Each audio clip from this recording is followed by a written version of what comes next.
অধ্যাপক ইউনূস যে বিদেশিদের ডেকে আনছেন ঐতিহাসিক নির্বাচন দেখাতে, সেই বিদেশিরা দেশে এসে বৈঠক করছেন কার্যক্রম নিষিদ্ধ থাকা আওয়ামী লীগের সাথে। সূত্রগুলো বলছে, বিদেশি সংস্থার প্রতিনিধিরা শুধু মাঠে ঘাটে মানুষের মধ্যেই নয়, খোদ সরকারের উপদেষ্টাদের মধ্যেও নির্বাচন নিয়ে সংশয় দেখছেন। সবশেষ খবর হলো, অন্তর্বর্তী সরকার অভ্যন্তরেই নির্বাচন নিয়ে দেখা দিয়েছে বড় ধরনের অসন্তোষ। পর্দার আড়ালে দুই দলের মধ্যে আসন ভাগাভাগি আর সরকার গঠন নিয়ে সমঝোতা না হয় সরকারের উপদেষ্টাদের মধ্যে একটি গ্রুপ বেজায় চটেছে। অন্যদিকে তিনটি পক্ষ 8 ফেব্রুয়ারি থেকে বড় ধরনের আন্দোলনে নামছে, এমন খবরের চিন্তিত উপদেষ্টাদের আরেকটি গ্রুপ।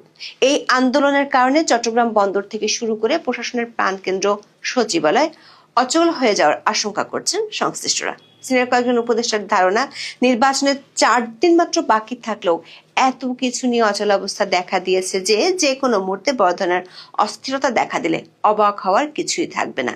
এমনিতেই নানা কারণে নির্বাচন কমিশন তার প্রস্তুতি এখনো শেষ করতে পারেনি।